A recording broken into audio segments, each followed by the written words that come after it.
తండ్రి, గడిచిన కాలమంతే గడిచిన దినములన్నీ మమ్మల్ని కాచి కాపాడి మా యొక్క జీవితంలో తండ్రి మనకు శ్రేష్టమైన ఈ యొక్క శుక్రవారపు తండ్రి ప్రార్థనా కోరికలు మేమందరం కూడా పాటల ద్వారా ప్రార్థన ద్వారా నేను బలపరుచుకుని ఉన్నాము. ఇదిగో తండ్రి, పరిశుద్ధ గ్రంథంలో నుంచి నీ యొక్క లేఖనాల్ని అయా తండ్రి ధ్యానించబోతూ ఉంటుండగా నిలవబెట్టు మేము నిరుక్త మాత్రము తండ్రి అయాని బిడ్డలకు మాకుని మా యొక్క జీవితాలకి ఏ వాక్యమైతే అవసరమై ఉంటూ ఉన్నదో తండ్రి, ఆ వాక్యాన్ని బోధించడానికి ప్రకటించడానికి నాకు మంచి జ్ఞానాన్ని సామర్థ్యాన్ని అనుగ్రహించి సహాయం చేయండి తండ్రి. ఇదిగో నిలుచున్నటువంటి నీ బిడ్డల యొక్క హృదయాన్ని తెరిచి నీ యొక్క వాక్యము వారి యొక్క హృదయాలలో భద్రపరుచుకుని తండ్రి ఎల్లప్పుడూ ఆశీర్వదించబడటకు సహాయం అనుగ్రహించగలరని ఈ మానవుడు మా రక్షకుడు మా ప్రభు అయిన యేసు పరిశుద్ధ నామమున ప్రార్థించి అడిగి వేడుకుంటున్నాము తండ్రి. ఆమేన్. క్రీస్తునందు ప్రేమైనటువంటి రాత్రికాల సమయంలో కూడి వచ్చిన సకల పరిశుద్ధులకు చిన్న బిడ్డలకు మన రక్షకుడు ప్రభు అయినటువంటి యేసు క్రీస్తు నామమున మీ అందరికీ వందనాలు తెలియజేస్తూ ఉన్నాను. దేవుడు మన యొక్క జీవితంలో మరొక రోజులో మరొక రాత్రికాల సమయంలో ఆయన యొక్క మధ్యంలో చేరి ఈ విధంగా ఈ రీతిగా ఆయన్ని స్తుతించుకొని ఆయన్ని గనపరుచుకునే గొప్ప భాగ్యాన్ని దేవుడు మనకు అనుగ్రహించిన దాన్ని బట్టి మనమెంతో ధన్యులుగా పిలువబడుతూ ఉన్నాం ప్రియులారా. అందుకని ఇప్పటివరకు మంచి చక్కని పాటల ద్వారా ప్రభు అయినటువంటి యేసు క్రీస్తు ద్వారా తండ్రి దేవుడిని మనం ఆరాధించుకుని ఉన్నాం. అలాగనే పరిశుద్ధ గ్రంథంలో నుంచి ఆయన యొక్క వాక్యాన్ని మనము నేర్చుకుందాం. చూడండి, నాతో పాటు పరిశుద్ధ గ్రంథంలో నుంచి తెస్సలోనికి రాసినటువంటి మొదటి పత్రిక 1వ అధ్యాయము 1వ వచనాన్ని చదువుకుంటూ దేవుని యొక్క వాక్యాన్ని మనం నేర్చుకుందాం ప్రియులారా. చూడండి, తెస్సలోనికీయులకు రాసిన మొదటి పత్రిక 1వ అధ్యాయం 1వ వచనాన్ని. తండ్రి అయిన దేవుని యందును ప్రభు అయిన యేసు క్రీస్తునందు ఉన్న తెస్సలోనికీయుల సంఘమునకు పౌలును సిల్వాను తిమోతియు శుభమని చెప్పి వ్రాయినది కృపయు సమాధానము మీకు కలుగును గాక. ఎవరొక్క వీళ్ళు? అపోస్తలులైనటువంటి పౌలు గారు, ఆ తర్వాత ఆయనతో పాటు ప్రవక్తగా పిలువబడుతున్నటువంటి శీలా గారు, ఆ తర్వాత అపోస్తలులైనటువంటి పౌలు గారిని వెంబడించినటువంటి యవనస్తులైనటువంటి తిమోతి, ముగ్గురు కలిసి రాసింది. పౌలు గారైతే పౌలుతో పాటు ఉన్నటువంటి వ్యక్తులు ఈ ముగ్గురుగా మనం చూస్తూ ఉన్నాం. అయితే ఈ తెస్సలోనికయ అన్నటువంటి ఆ పేరు ఎలా వచ్చినది? మన బైబిల్లో చదువుకుంటూ ఉన్నప్పుడు ఒక గలతీయులకు రాసినటువంటి పత్రిక గురించి కానీ, లేకపోతే కొరింథీయులకు రాసినటువంటి పత్రిక గురించి కానీ, లేకపోతే పౌలు రాసినటువంటి 14 పత్రికల గురించి మనము ఆలోచిస్తూ ఉన్నప్పుడు పౌలు ఏదో తన యొక్క మనసులో అక్కడికి వెళ్ళి దేవుని యొక్క సువార్త చెప్పినప్పుడు అక్కడ జరిగినటువంటి స్థితిగతుల గురించి, వారు ఎలా ఉన్నారు విశ్వాసములో, లేకపోతే పడిపోయారా అని ఈ పత్రిక ద్వారా ఆయన రాస్తూ ఉన్నాడు. మీరందరూ ఒకసారి ఇక్కడ కొంచెం నాకు కానిస్తారు, మీరు వింటున్నారని అర్థమైంది. అప్పుడు ఈ తెస్సలోనికయకు రాసిన పత్రిక అన్నాడు. ఇక్కడ ఇంతకీ తెస్సలోనికయ అనే పట్టణం ఎక్కడ ఉన్నదంట? మాసిదోనియా దేశంలో ఉన్నటువంటి పట్టణం ప్రియులారా. ఈ తెస్సలోనికయ అనే పేరు ఎలా వచ్చిందో తెలుసా? ఒక స్త్రీ నామము ప్రియులారా.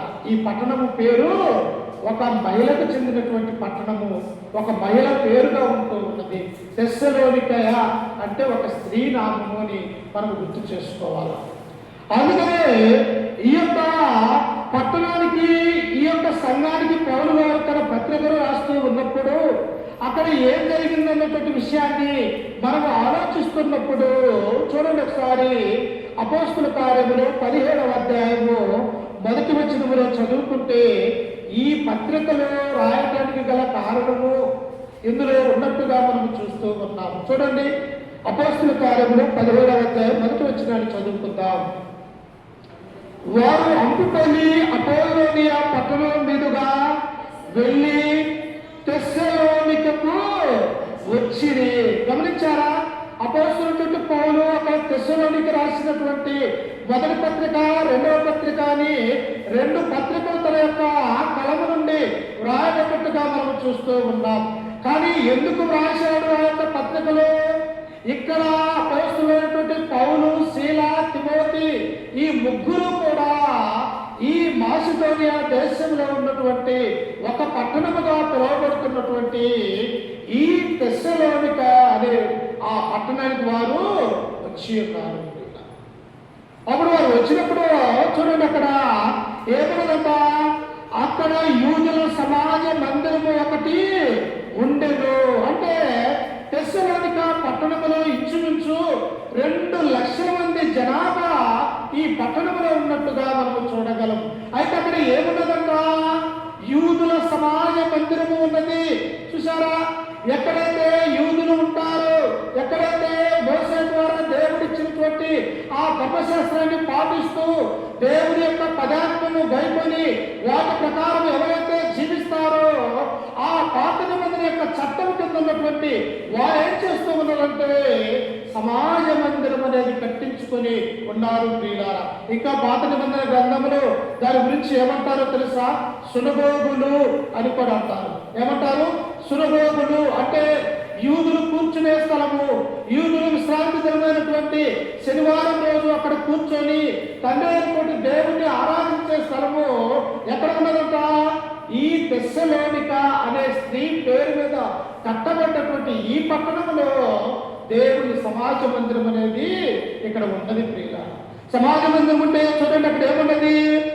కనుక పౌలు తన వాడుక చెప్పున సమాజపు వారి యొక్కకు వెళ్ళి, చూసారా ఏంటంటే పౌలుకున్నటువంటి ఒక మంచి లక్షణాలు, ఎక్కడైతే మందిరం ఉన్నదో, ఎక్కడైతే దేవుణ్ణి ఎరగనటువంటి వారు ఉన్నారో, ఎక్కడైతే దేవుడి గురించి తెలియనటువంటి వారు ఉన్నారో వారందరికీ కూడా చెప్పాల్సినటువంటి ఆ బాధ్యతని ఈ పౌలు కలిగి ఉన్నట్టుగా మనం చూస్తూ ఉంటాం.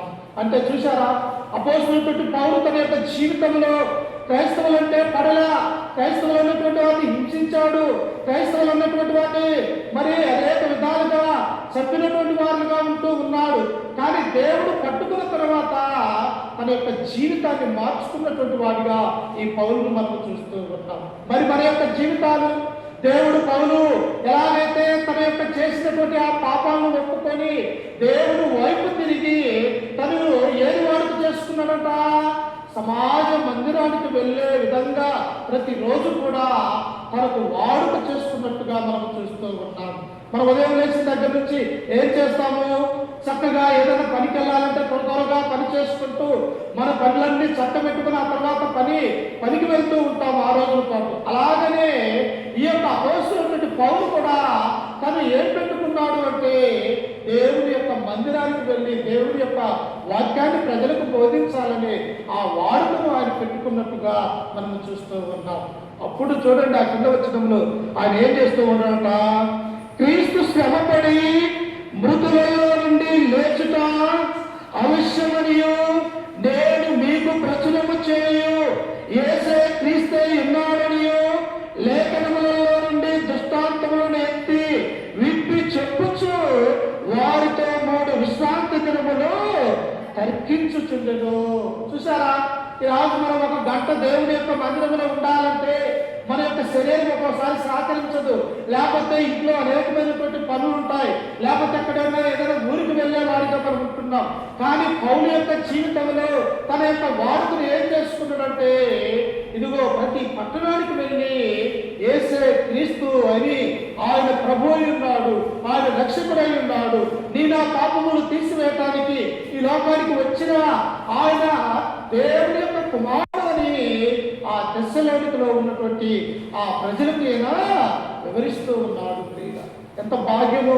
మనము లోక సంబంధమైనటువంటి అనేక విషయాలలో మనం ఉంటూ ఉన్నాము, కానీ దేవుని యొక్క మాటలు ఇతరులకు బోధించడం వల్ల, లేకపోతే దేవుని యొక్క వాక్యాన్ని మనం నేర్చుకోవటం వల్ల, ఆ వాక్యాన్ని మన యొక్క హృదయంలో భద్రపరచుకోవటం వల్ల మన యొక్క హృదయము మనస్సు ఎంత నెమ్మదిగా ఉంటూ ఉన్నదో చెప్పలేము. ప్రియులారా, ఎన్ని పుస్తకాలను చదువు నువ్వు, ఆ పుస్తకాలలో ఏమీ కూడా ఉండదు. ఒకసారి ఒక గంట దేవుని యొక్క వాక్యం దగ్గరకు రా, లేకపోతే ఒక గంట దేవుని యొక్క సన్నిధానంలో కూర్చొని ఆ పరమందున్నటువంటి దేవునికి ప్రార్థన చేయి. నీ మనస్సు, నీ యొక్క ఆలోచన, నీ హృదయ యొక్క తలంపు ఎలా ఉంటుందంటే నెమ్మది వేధిస్తూ ఉన్నదని మనం ఆలోచిస్తూ ఉన్నాం. అందుకని ఆయన ఏమంటూ ఉన్నాడట, క్రీస్తు శ్రమపడి ఆయన మృతులలో నుండి లేచినని అవశ్యమనియు నేను ప్రచురము చేయు యేసే క్రీస్తై ఉన్నాడనియు లేఖనములలో నుండి దృష్టాంతములను ఎత్తి విప్పి చెప్పుచు వారితో 3 విశ్రాంతి దినములు తర్కించుచుండెను. అంటే 3 విశ్రాంతి దినాలంటే 3 ఏళ్ళు 21 రోజు ఈ తెస్సలోనిక పట్టణంలో ఆయన ఉన్నట్టుగా మనం చూస్తూ ఉన్నాం. ఆయన పుట్టినటువంటి ఊరు కాదు, ఆయన పెరిగినటువంటి దేశం కాదు, ఎక్కడో అన్యదేశమైనటువంటి మాసిదోనియా దేశంలో ఈయన వెళ్ళినప్పటికీ కూడా ఈయనతో పాటు తిమోతి, ఈయనతో పాటు సీలయ ఉన్నప్పటికీ కూడా వారి యొక్క పనేమై ఉన్నదంట, యేసు క్రీస్తు గురించి చెప్పాలా. ఆయన ఎవరైతే పాపంలో ఉన్నారు, ఎవరైతే ఇంకా దేవుని యొక్క మందిరానికి రాలేక ఉన్నారు, ఎవరైతే ఇంకా దూరమైపోయి వారి యొక్క జీవితాలను నాశనం చేసుకుంటూ ఉన్నారో వారందరి యొక్క మనస్సు మారాలి అంటే దేవుని యొక్క వాక్యాన్ని నేను ప్రకటించాలా అన్నటువంటి ఆలోచన ఈ పౌలుకున్నట్టుగా మనం చూస్తూ ఉన్నాం. అందుకే ప్రియులారా, పౌలు సామాన్యమైనటువంటి వ్యక్తి కాదు. ఆయన చదువులో, ఆయన యొక్క విషయంలో, ఆయన గమలేయులు పాదముల యొక్క నేర్చుకున్నటువంటి విషయంలో, విద్యను అభ్యసించిన విషయంలో, పెద్దలకు లోబడి విషయంలో, ఇదిగో దేవుని యొక్క గ్రంథాన్ని క్షుణ్ణంగా చదువుట విషయంలో ఎంతో జ్ఞానిగా ఉన్నట్టుగా పౌలుని మనము చూడబోతూ ఉన్నాం. అట్టి పౌలు పత్రికలలో నుంచే ఈ తెస్సలోనిక రాసినటువంటి ఈ పత్రికను నేడు రాత్రి మనం ఆలోచిస్తూ ఉన్నాము. అందుకనే అక్కడ ఏమంటూ ఉన్నట్టు చూడండి, 4వ వచనంలో, వారిలో కొందరును భక్తి పరులను గ్రీసు దేశస్థులను చాలా మంది స్థితిగల స్త్రీలను అనేకులు ఆ మాటలకు ఒప్పుకొని పౌలుతోనూ శీలతోనూ కలుసుకునేది. చూసారా పిల్లారా, దేవుని యొక్క మాటలు వింటూ ఉన్నప్పుడు ఆ తెస్సలోనికనే పట్టణమే ధనవంతులుగా నివసించే పట్టణం. అది అట్టి పట్టణంలో దేవుని యొక్క స్వార్థని ఈ పౌలు వారికి ప్రకటించినప్పుడు ఎవరు మార్పు చెందారట?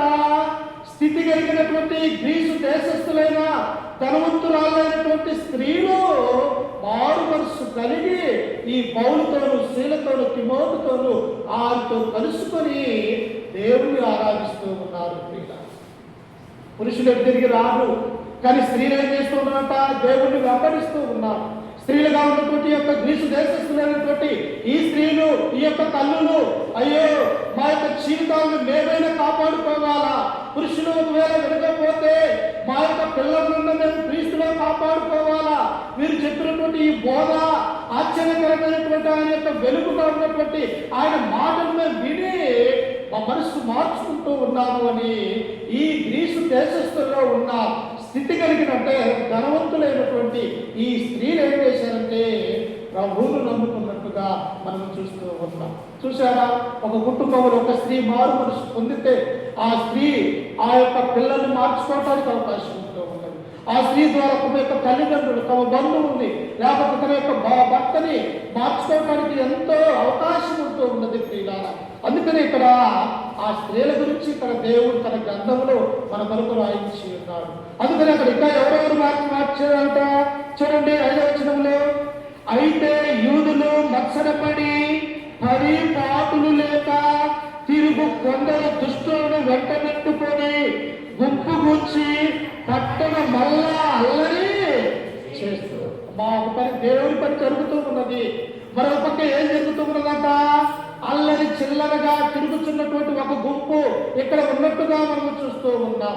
ఓ పక్క స్థితి కలిగినటువంటి స్త్రీలు దేవుని వైపు మరలి దేవుని యొక్క వాక్యాన్ని విని దేవుని చెంతకు వస్తే ఈ యొక్క పురుషులు ఏం చేస్తూ ఉన్నారో తెలుసా? వీరు అల్లరి చిల్లరగా తిరుగుతూ ఉన్నారు. ఎక్కడైనా కూడా ఇక్కడ చూడండి, మన యొక్క గ్రామంలో కానీ, లేకపోతే మన యొక్క పట్టణంలో కానీ, లేకపోతే మన యొక్క జిల్లాలో కానీ, లేకపోతే మన యొక్క రాష్ట్రంలో కానీ, దేశంలో కానీ మనం చూస్తూ ఉన్నప్పుడు ఎక్కువగా ఈ యొక్క సాతానుకు లొంగిపోయేది ఎవరంటే పురుషులుగా ఉన్నటువంటి అనేక మంది యవనస్తులే ప్రియుల. ఎందుకో తెలుసా, వారు ఏం చేస్తారంటే తల్లిదండ్రుల యొక్క మాట వినలేరు, అలాగే దేవుని యొక్క వాక్యాన్ని అర్థం చేసుకోలేనటువంటి వారిగా ఉంటూ ఉంటారు. ఇట్టి గుంపు ఏం చేస్తూ ఉన్నదంటే, ఈ స్థితి కలిగినటువంటి స్త్రీలు మార్పు చెందారు కదా, వీరిని ఎలాగైనా తిరిగి లోకంలోనికి మళ్లించాలన్నటువంటి ఆలోచన కలిగి ఈ దుష్టులైనటువంటి పురుషులు ఏం చేస్తూ ఉన్నారంటే ఆ పట్టణమంతా తిరిగి అల్లరి చేస్తూ ఉన్నారు. ఏమని అల్లరి చేస్తూ ఉన్నారంట చూడండి, కింద వచ్చిన మనం చూసుకున్నాం. ఆయన కొందరు దుష్టులను వెంటబెట్టుకొని గుంపు గూర్చి పట్టణ మళ్ళా అల్లరి చేయొచ్చు యాసోను ఇంటి మీద పడి వారిని జనుల సభలకు తీసుకొని వచ్చుటకు యత్నము చేసింది. ఆలోచన చేశారు. ఇక్కడ దేవుని యొక్క సంఘం ఎలా ప్రారంభించబడ్డది, ఈ మహిళలు మార్పు చెందటానికి ఎవరు కారకులు, ఇక్కడ వారికి ఆతిథ్యం ఇచ్చినటువంటి గృహం ఏది అని ఆ దుష్టులందరూ కూడా ఆ పట్టణంలో ఆలోచించినప్పుడు ప్రియులారా ఒక కుటుంబం వారిని ఆదుకున్నట్టుగా మనం చూస్తూ ఉన్నాం. ఎవరా కుటుంబము? యాసోను అనే కుటుంబము ఈ పౌలు గారిని, తిమోతి గారిని, శీలాని తమ యొక్క ఇంట్లో చేర్చుకున్నటువంటి వాడిగా మనం చూస్తూ ఉన్నాం. ఎందుకంటే ఇతను కూడా దేవుని అంటే భయం కలిగినటువంటి వాడు, ఈయన కూడా భక్తి కలిగినటువంటి వాడు. కాబట్టి దేవుని యొక్క స్వార్థ ప్రకటించబడుతూ ఉన్నటువంటి ఈ మనుషులకి నేను ఆతిథ్యం ఇస్తే, నేను హక్కున చేర్చుకున్నట్టయితే నా దేవుని నా ఇంటిలోనికి ఆహ్వానించుకున్నట్టు కదా అని చెప్పేసి ఈ యొక్క యాసోను ఏం చేశాడంటే ఈ ముగ్గురిని తన యొక్క ఇంటిలోనికి ఆహ్వానించుకున్నాను. దేవుని యొక్క స్వార్థికుల్ని, దేవుని యొక్క పేరు చెప్పుకున్నటువంటి పాస్టర్లు అనుకున్నటువంటి వారిని మన యొక్క గృహాలలోనికి పిలుచుకొని వారి చేత ప్రార్థన చేయించుకుంటే ఎంత ఆశీర్వాదకరమో చెప్పలేము ప్రియులారా. ఎందుకో తెలుసా, వారి యొక్క పాదాలు, వారి యొక్క నడక, వారు చెప్పే మాటలు అవి దైవ సంబంధమైనటువంటివి. అందరూ కాదు ప్రియులారా, దేవుని నమ్ముకున్నటువంటి బిడ్డలు మాత్రమే సత్య సంబంధమైనటువంటి బోధ చేస్తున్నటువంటి వారి పాదములు ఎంతో రకమైనవి ఆయన యొక్క గ్రంథంలో ఆయన మాటలు మనము చూడగలం. అందుకని యొక్క యాసోను ఏం చేశారట, ఎక్కడో సిరియాలో ఉన్నటువంటి అంత్యోదయలో ఉన్నటువంటి వీరు ఈ పట్టణానికి వచ్చి మంచి మాటలు బోధిస్తూ ఉన్నారని ఈ యాసోను తన యొక్క ఇంటిలోనికి చేర్చుకున్నారు. కానీ ఇంట్లో ఏం చేస్తూ ఉన్నారట, ఎవరు చేర్చుకున్నాడు వీరిని అని యొక్క యాసోను ఇంటి మీద పడి పట్టణమంతా కూడా అల్లరి చేస్తున్నట్టుగా మనం చూస్తూ ఉన్నాం. ఎందుకో తెలుసా, వారి గురించి రాయబడ్డ సంగతులు ఏంటి అంట, వాళ్ళు దుష్టులు అనగా దుర్మార్గులు, దేవుడిని ఎరగనటువంటి వారు, దేవుడు అంటే తెలియనటువంటి వారు, దేవుని యొక్క వాక్యాన్ని వినబోరే ఆ మనస్సు లేనటువంటి వారిగా మనం చూస్తూ ఉన్నాం. మనమైతే అలా ఉండకూడదు ప్రియులారా. ఎందుకో తెలుసా, మనం నమ్ముకున్నటువంటి దేవుడు ఆయన లోకరక్షకుడు. నీ నా పాపములు తీసివేయడానికి ఒక మానవుడిగా కన్యకైనటువంటి మరియ గర్భాన ఈ లోకంలో ఊహించినటువంటి వాడిగా మనము చూడగలం ప్రియులారా. ఎవరు దాన్ని వదులుకొని వస్తారు? పరలోకంలో దేవుడితో సమాన అనుభవం కలిగిన వాడై ఉండి పరిశుద్ధులతో నిత్యము ఎంతో స్తోత్రాలని ఆరాధించే తండ్రి యొక్క కుమారుడుగా ఉన్నటువంటి యొక్క యేసు ఆ పరలోక రాజ్యాన్ని వదులుకొని నీ నా పాపములు తీసివేయడానికి ఒక గొర్రె పిల్లగా ఆయన ఈ లోకానికి వదకు తేబడినటువంటి గొర్రె పిల్లగా వచ్చారు. అందుకనే వాళ్ళు ఏమని అంటున్నారో చూడండి, కింద వచనంలో 6వ వచనంలో చూడండి. అయితే వారు కనబడినందున యాసోను కొందరు సహోదరులను ఆ పట్టణపు అధికారుల యొద్దకు ఈడ్చుకొని పోయి, ఎప్పుడైనా నీకు శ్రమ వచ్చా, దేవుని యొక్క మందిరానికి వెళ్తూ ఉన్నప్పుడు నీవు మందిరానికి వెళ్ళకూడదు, నీ దేవుణ్ణి ఆరాధించకూడదని మనల్ని ఎవరైనా కొట్టారా ప్రియులారా? ఎవరు కూడా పట్టలేదు. కానీ మందిరానికి మాత్రం మనము వెళ్ళలేనటువంటి వారు కాదు. కానీ ఇక్కడ ఏం జరుగుతుందంట, అన్ని దేశమైనటువంటి యొక్క మాసిదోనియా, ఆ యొక్క దేశంలో ఉన్నటువంటి తెస్సలోనికయ, ఈ పట్టణంలో ఉన్నటువంటి యొక్క యాసోను ఏం చేస్తూ ఉన్నారంట, నీవెందుకు వారికి ఆతిథ్యం ఇచ్చావు, నీవెందుకు వారిని చేర్చుకున్నావు అని ఆ యాసోను ఇంటి మీద పడి ఈ యాసోనును ఆయనతో పాటు ఉన్నటువంటి అనేక మంది సహోదరులను ఈ దుష్టులైనటువంటి వారు ఏం చేస్తున్నారంటే ఈడ్చుకుంటూ పెద్దల దగ్గరికి తీసుకుని వస్తూ ఉన్నారు. మానవుని యొక్క జీవితంలో, నీ నా జీవితంలో ఇన్ని శ్రమలు రాకపోయి ఉండవచ్చు. కానీ బైబిల్లో ఉన్నటువంటి, గ్రంథంలో ఉన్నటువంటి ఈ యొక్క దేవుని నమ్ముకున్నటువంటి బిడ్డల గురించి మనం ఆలోచిస్తూ ఉన్నప్పుడు వారి యొక్క శ్రమలు చెప్పలేనటువంటి శ్రమలు ప్రియులారా, వారి యొక్క శరీరాలు గాయాలతో ఉంటూ ఉన్నాయి. వారు భయంతో దేవుణ్ణి ఆరాధించే వారిగా ఉంటూ ఉన్నారు. ఇదిగో ఎటు నుంచి ఏ శత్రువులు వచ్చి, ఏ దుష్టులు వచ్చి మేము ప్రార్థన చేసుకుంటూ ఉంటే మా ప్రార్థనను అంగీకరించకుండా పాడు చేస్తారేమని చెప్పేసి అనేక మంది కూడా భయంతో దేవుని యొక్క సన్నిధానంలో గడిపేవారిగా ఆనాడు ఉన్నటువంటి వారిగా మనం చూస్తాం. అయితే దేవుడు అన్నాడు ప్రియులారా, లోకరక్షకుడైనటువంటి యేసుక్రీస్తు అని అన్నారు. ఏమన్నారు చూడండి ఒకసారి, మత్తయి సువార్త ఆయన ఏమన్నాడు ఒకసారి మనం గమనించుకుందాం. మత్తయి సువార్త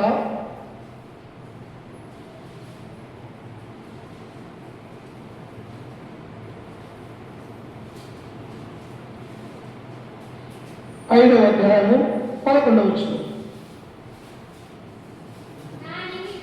నా నిమిత్తము జనులు మిమ్మును నిందించి హింసించి మీ మీద అబద్ధముగా చెడ్డ మాటలలో పలుకున్నప్పుడు మీరు ధన్యులు. ఏమన్నారట? ప్రభువు యేసుక్రీస్తు వారి యొక్క లోకంలో ఉన్నప్పుడే, అయ్యా క్రైస్తవ యొక్క జీవితము సామాన్యమైనటువంటిది కాదు, కష్టాలతో నష్టాలతో మీరు అనేకమైనటువంటి శ్రమలు అనుభవించాలా. శ్రమలే కాదు, అవసరమైతే మీ ప్రాణాలు కూడా తీయటానికి సిద్ధపడతారు ఈ లోకంలో ఉన్నటువంటి దుష్టులు అని క్రీస్తు ప్రభు వారు క్రైస్తవులకు చెప్పినటువంటి ఆ మాటలను మనం చూస్తాం. కానీ నాడేమని బోధిస్తూ ఉన్నారు అనేక మంది, మీరు దేవుని నమ్ముకుంటే మీరు ధనవంతులైతారు, మీరు దేవుని నమ్ముకుంటే మీరు ఆశీర్వదించబడతారని ఈ భౌతిక సంబంధమైనటువంటి విషయాల మీద మన బోధ చేస్తూ ఉన్నారు. కానీ నీవు దేవుని నమ్ముకుంటే నీ ఆత్మ నరకంలోనికి పోకుండా దేవుని వద్ద ఉంటుందని బోధించే బోధకులు నేర్పారు. ఇక్కడ దేవుడు ఏమంటున్నాడు? నన్ను నమ్ముకుంటే, నా తండ్రి యందు మీరు విశ్వాసం ఉంచితే నీకు అనేకమైనటువంటి శ్రమలు వస్తాయి అని యేసుక్రీస్తు వారే స్వయంగా తెలిపినటువంటి ఆ మాటలు ప్రియులారా. అందుకే చూడండి అక్కడ ఏమంటూ ఉన్నాడట, నా నిమిత్తము జనులు మిమ్మల్ని హింసించి నిందించి మీ మీద అబద్ధముగా చెడ్డ మాటలల్లా పలుకున్నప్పుడు మీరు ధన్యులు. ఈ దశలోనికైనటువంటి పట్టణంలో ఉన్నటువంటి వీరు కూడా యాసోను ఇంటి మీద పడి, సహోదరుల మీద పడి వారిని ఈడ్చి ఆ యొక్క సంఘ పెద్దల దగ్గరకు తీసుకుని వస్తూ ఉన్నప్పుడు వారి శరీరాలు ఏమైపోయి ఉంటాయి ప్రియులారా. మనము పోత ఒక బోట్లో తప్పుకొని కింద పడితేనే మన మోకాలో లేకపోతే మన యొక్క తలభాగము లేకపోతే మనము పడ్డప్పుడు రక్తం కారిపోతూ ఉంటాయి.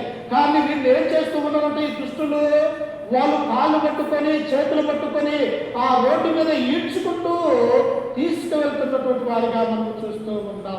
అప్పుడు చూడండి కింద వచనంలో చదువుకుంటే ఆయన ఏమంటూ ఉన్నాడు ఒకసారి చూడండి. తెస్సలోనికి రాసినటువంటి మొదటి పత్రిక చూడండి. వారి ఎట్టి పరిస్థితులు పడ్డ విషయాన్ని ఈ పత్రిక రాస్తూ ఈ పౌరు గారు తెలియపరుస్తూ ఉన్నాడు. ఒకసారి చూడండి. తెస్సలోనికి రాసినటువంటి మొదటి పత్రిక 1వ అధ్యాయము 6వ వచనాన్ని చదువుకుందాం. పరిశుద్ధాత్మ వలన కలుగు ఆనందముతో మిక్కిలి ఉపద్రవమందు మీరు వాక్యమును అంగీకరించి, ఎలా అంగీకరించారంట? సంతోషంతో సమాధానంతో అంగీకరించలేదంట. ఇక్కడ వాళ్ళు ఎలా వాళ్ళు అంగీకరించారని ఈ లేఖనాలు మనకు తెలియజేస్తూ ఉన్నాయంటే, మీరు ఉపద్రవమందు, మీరు దేవుని నమ్ముకుంటే చనిపోతారు, దేవుని నమ్ముకుంటే మీ యొక్క జీవితాలు కారణమైపోతాయి. ఈ దుష్టులు వచ్చి అనేక మంది వారిని చంపాలని కూడా చూస్తే ఇట్టి శ్రమయందు ఈ తెస్సలోనికలో ఉన్నటువంటి సంఘము ఈ యొక్క సభ్యులు ఏం చేశారంటే దేవుని నమ్ముకున్నటువంటి వారిగా మనం చూస్తూ ఉంటాం. అంటే శ్రమలలో, బాధలలో, ఇరుకులలో, ఇబ్బందులలో నా దేవుడు నాకు తోడై ఉంటాడు అని మనం విశ్వాసం ఉంచి నమ్మకం ఉంచినట్టయితే దేవుడు మన ఎడల ఆయన దృష్టి ఉంచడానికి అవకాశం ఉంటూ ఉన్నది. అందుకని తెస్సలోనికల గురించి పౌలు ఏమంటూ ఉన్నాడు? మీరు సంతోషంతో దేవుడిని అంగీకరించాలా. ఒక గొప్ప ఉపద్రవమందు, గొప్ప అపాయములు మీరు దేవుని నమ్ముతున్నారు అని ఆ తెస్సలోనికలో ఉన్నటువంటి ఆ పట్టణంలో ఉన్న ప్రజల గురించి ఈ పత్రిక రాస్తూ ఉన్నాడు. అందుకనే పౌలు ఎక్కడికి వెళ్ళినా, ఏ ప్రదేశానికి వెళ్ళినా, ఏ ప్రజల దగ్గరికి వెళ్ళినా ఆయన చెప్పే ఒకటే మాట ప్రియులారా. చూడండి ఒకసారి అపోస్తుల కార్యములు 16వ అధ్యాయము ఆయన ఏమని చెబుతాడు? ఎక్కడికి వెళ్ళినా అపోస్తుల కార్యములు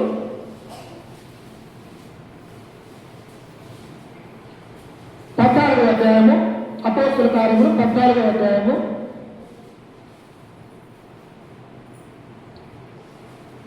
22వ వచనం చదువుతాను. 14:22.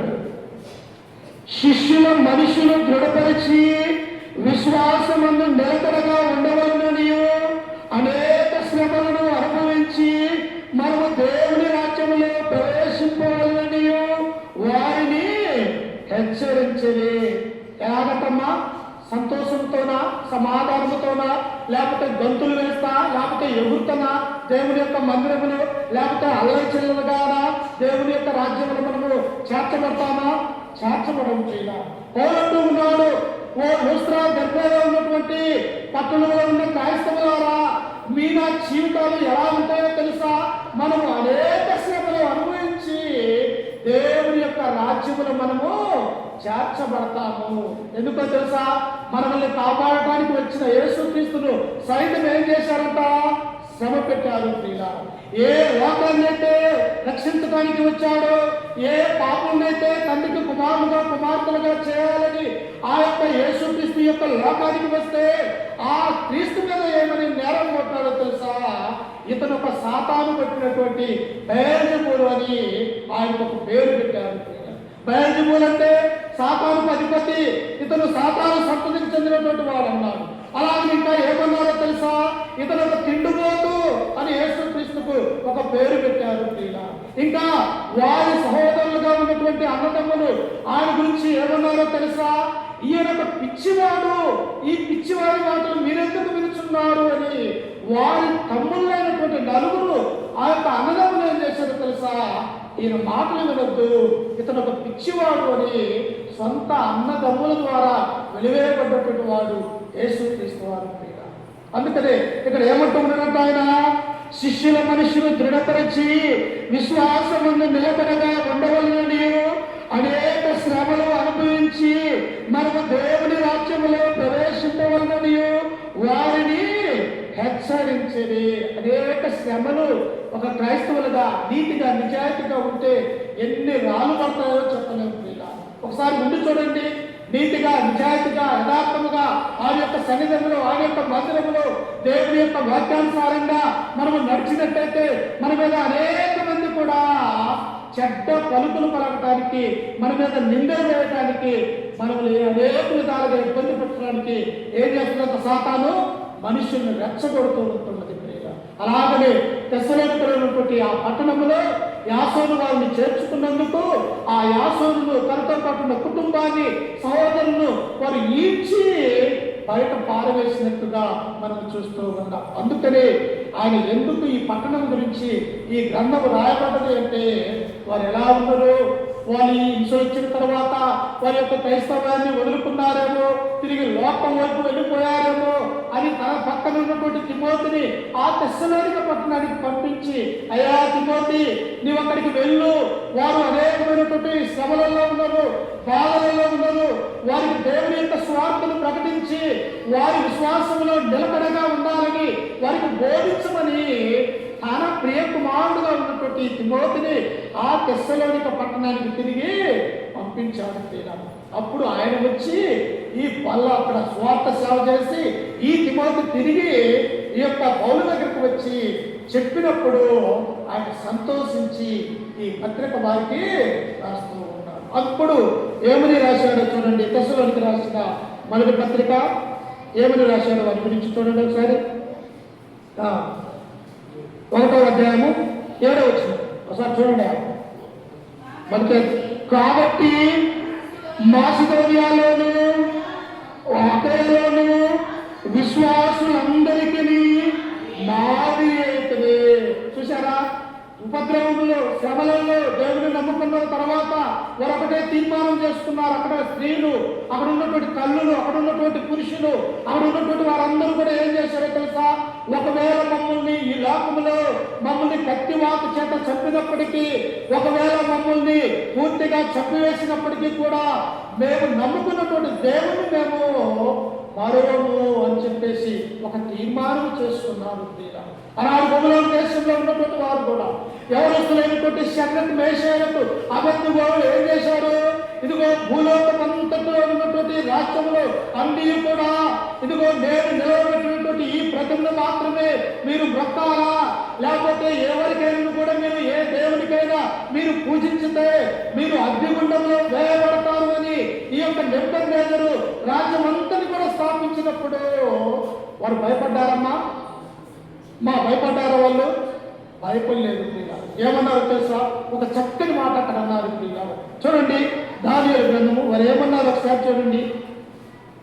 దానియేలు గ్రంథము 3వ అధ్యాయము 16వ వచనం చదువుకుందాం. ఒకసారి చూడండి. 3వ అధ్యాయం 16వ వచనం. దానియేలు గ్రంథము 3వ అధ్యాయం 19వ వచనం. షద్రకు మేషాకును అబేద్నెగోయు రాజుతో ఇలాగ చెప్పిరి, నెబుకద్నెజరు ఇందును గూర్చి నీకు ప్రత్యుత్తరం ఇయ్యవలనన్నా చింత మాకు లేదు. మేము సేవించుచున్న దేవుడు మండుచున్న వేడిని గల ఈ అగ్ని గుండములో నుండి మమ్మల్ని తప్పించి రక్షించుటకు సమర్థుడు. ఎవరు నమ్ముకున్నావో తెలుసా? దారిని పోయేటువంటి ఆ వాక్ సంబంధమైనటువంటి విగ్రహాలను కాదు నువ్వు నమ్ముకున్నది. మన దేవుడు ఎలాంటి వాడు? జీవము కలిగినటువంటి దేవుడు. నీవు ఏ స్థితిలో ఉన్నా, నీ ప్రాణము పోతున్నా కానీ ఆయన కాపాడగలిగిన ఒక గొప్ప సర్వోన్నతుడు ఆయన. అందుకని షద్రకు మేషకు అబేద్నెగోలు ఏమంటున్నారో తెలుసా? నెబుకద్నెజరు నీకు ప్రత్యుత్తరం ఇయ్యాలన్నటువంటి ఆ యొక్క ఆలోచన మాకు లేదు.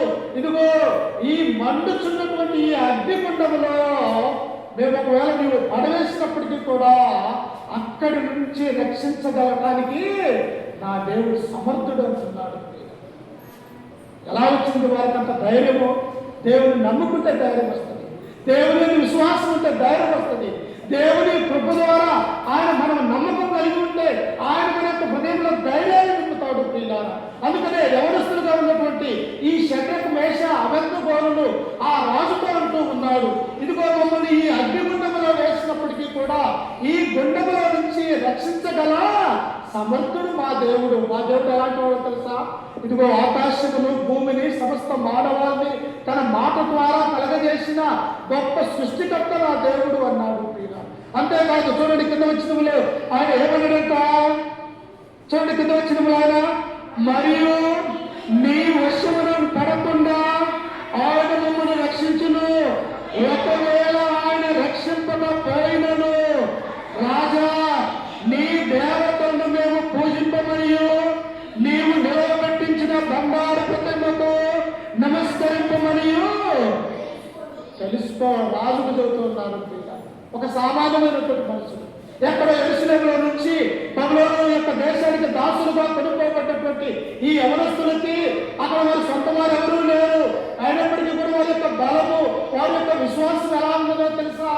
ఇక్కడ కూడా తెస్సలోనికలో ఉన్నటువంటి ఈ పట్టణంలో ఉన్నటువంటి ప్రజలు కూడా ఏమంటున్నారట? గొప్ప ఉపద్రవంలో నుండి మీరు దేవుని అంగీకరించినారని పౌలు వారి గురించి రాస్తూ ఉన్నారు. అప్పుడు ఏం జరిగిందంట చూడండి. అక్కడ ఏం చేశాడో చూడండి. అందుకు నెబుకద్నెజరు అత్యాగ్రహము నొందినందున షద్రకు మేషకు అబేద్నెగోలు వారి విషయములు చదివే ఆయన ముఖం వికారమైన కనుక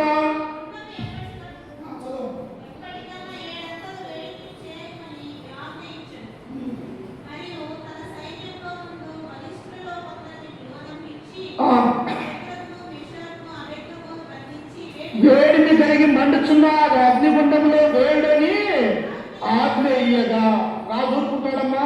రాజు తెలుసుకుంటే ఏదైనా చేయగలడు ప్రియులారా. ఎందుకో తెలుసా? ప్రపంచ దేశానికి రాజ్యం ఏడుతున్నటువంటి ఈ రాజు నెబుకద్నెజరుగా పిలువబడుతూ ఉన్నారు. వీళ్ళు ఏం చేశారు? రాజు ఆజ్ఞని అతిక్రమించారు. ఇప్పుడు ఇంకేం జరుగుతూ ఉన్నది? ఇదిగో నా ఆజ్ఞనే పాట అనుసరించకుండా ఉంటారా? వీరిని ఏం చేయమంటూ ఉన్నట? వీరిని తీసుకెళ్లి అగ్నిగుండములో పడవేయమన్నారు. అమ్మ అరవడం అగ్నిగుండంలో వంట వండుతుంటేనే దగ్గరకు పోతేనే ఏదన్నా పాలు కానీ లేకపోతే ఏదన్నా ఆహారం కానీ కూరలు కానీ అవి పొంగి మీద పడ్డప్పుడు ఎలా ఉంటుంది చర్మము, వెంటనే చర్మం అంతా కారిపోయి లోపల ఉన్నటువంటి చర్మం బయటకు వస్తారు. కానీ ఇక్కడ ఏం చేశారంట, 7 అంతల అగ్నిగుండాన్ని రవలు చేశారు. ఇంకా వారిని తీసుకువెళ్ళి ఏం చేశారంట, ఆ అగ్నిగుండంలో పడవేశారు. కానీ పడవేసినటువంటి వారిని సైతము ఆ అగ్ని జ్వాలలు ఏం చేశాయి, లాక్కొని వారిని చంపివేశాయి పిల్లలు. కానీ అగ్నిగుండంలో పడవేసినటువంటి ఈ ముగ్గురు మాత్రము ఎలా ఉన్నారంట, వారు అలాగనే ఉండరు. అప్పుడు రాజు అంటూ ఉన్నాడో తెలుసా, ఇదిగో మనం ముగ్గురిని అగ్నిగుండంలో వేస్తే ఆ అగ్నిగుండంలో 4వ వాడు ఎలా వచ్చాడు అని నెబుకద్నెజరుకు అర్థం కాలేదు పిల్లలు. ఎందుకో ఎవరో 4వ వాడు, మనం నమ్ముకున్నటువంటి దేవుడు పిల్లలు. చూశారా, అగ్నిగుండంలో నుంచి కాపాడినటువంటి దేవుడు నీ శ్రమలలో నుంచి నా శ్రమలలో నుంచి ఆయన రక్షింపలేడా? నీకున్నటువంటి అవసరాన్ని, మనకున్నటువంటి అవసరాన్ని మనము భక్తితో విశ్వాసం కలిగి జీవించినట్టయితే ఆయన తీర్చలేడా అన్నటువంటి విషయాన్ని మనం ఆలోచన చేయాలి. అందుకనే ఇక్కడ దశలోనికలో ఉన్నటువంటి వీరు కూడా ఎలా ఉన్నారంట, గొప్ప ఉపద్రవం అంటూ ఉండి దేవుని యొక్క వాక్యాన్ని వారు వింటున్నట్టుగా మనం చూస్తూ ఉన్నాం.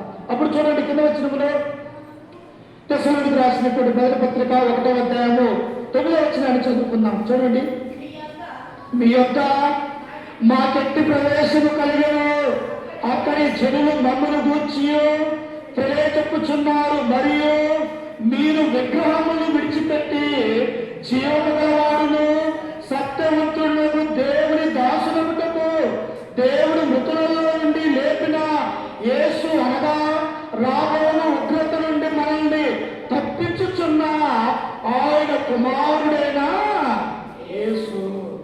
ఒకవేళ మనము లోక సంబంధంగా ఆలోచన చేద్దాం, ఈ లోకంలో మనం ఆస్తిని, ఐశ్వర్యాన్ని, ధనాన్ని, లేకపోతే ఈ యొక్క శరీరానికి కావాల్సినటువంటి ప్రతి అందచందాలన్నిటినీ మనము పోగు చేసుకొని, లేకపోతే మనము ఈ లోకంలోనే జల్సాగా తిరిగితే ఈ లోకం అనేది ఉంటుందా అమ్మా? ఉండదు ప్రియులారా. ఈ లోకం దేని కొరకు ఎదురు చూస్తుందో తెలుసా? అగ్ని జ్వాలలతో ఈ లోకము భద్రపరచబడింది. అంటే యేసుక్రీస్తు తన 2వ రాకడ సమయంలో ఆయన అగ్ని జ్వాలలతో ఈ యొక్క మధ్యాకాశానికి రాబోతూ ఉన్నాడు. ఆయన వస్తూ ఉంటే ఎలా ఉంటుందో తెలుసా? ఒక స్త్రీకి ప్రసవ వేదన ఎప్పుడు కలుగుదో ఎవరికి, ఏ మనుషునికి తెలియదు కదా. అలాగనే దేవుని యొక్క రాకడ కూడా అలాగ వచ్చును అని ఇదే తెస్సలోనికి రాసిన 2వ గ్రంథంలో మనము చదవగలం ప్రియుల. అందుకని ఇక్కడ ఏమంటూ ఉన్నాడు అక్కడ, ఇదిగో దేవుడు మృతులలో నుండి లేపిన యేసు అనగా రాబో ఉగ్రత నుండి మనల్ని తప్పించుచున్న ఆయన కుమారుడైన యేసు. రాబోయే ఉగ్రత రాబోతూ ఉన్నది. మనల్ని తప్పించే వాళ్ళు ఎవరైనా ఉన్నారా? మనం పాట పాడుకుంటూ ఉంటాం ప్రియులారా. ఏ పాట? అదే ఆ రోజు యేసయ్య ఉగ్రత. చెట్టుకొకరు, పుట్టకొకరు, తల్లిగాడు పిల్లకు లేక, పిల్లగాడు తల్లికి లేక, ఈ లోకంలో అగ్ని జ్వాలల్లో ఎక్కడికక్కడ మాడిపోతూ ఉన్నప్పుడు, కానీ యేసు క్రీస్తునందు మనం నమ్మకం ఉంచితే, ఆయన ఎందుకు మనం విశ్వాసం ఉంచితే, ఆయన ఎందుకు మనకు ఆ విధేయత కలిగి ఉంటే మనల్ని రక్షించడానికి ఆయన ఈ యొక్క మధ్యాకాశానికి రాబోతూ ఉన్నాడని మనం గుర్తు చేసుకోవాలి. అందుకనే ఇక్కడ ఏమంటూ ఉన్నాడు పౌలు, ఓ తెస్సలోనికలో ఉన్నటువంటి వారులారా, మీరు గొప్ప ఉపద్రవమందు, శ్రమలందు మీరు దేవుని నమ్ముకున్నారు. మీ విశ్వాసం బలంగా ఉన్నది. ఈ యొక్క విశ్వాసమే కడగాక కొనసాగించినట్టయితే తన 2వ రాకడ సమయంలో మిమ్మల్ని దేవుడు అగ్నిగుండంలో నుంచి ఆయన కాపాడగలడు అని చెప్పేసి ఈ తెస్సలోనికలో ఉన్న స్థితి గల స్త్రీలకి, పురుషులకి, ఆ సంఘానికి పత్రిక రాస్తూ ఉన్నాడు.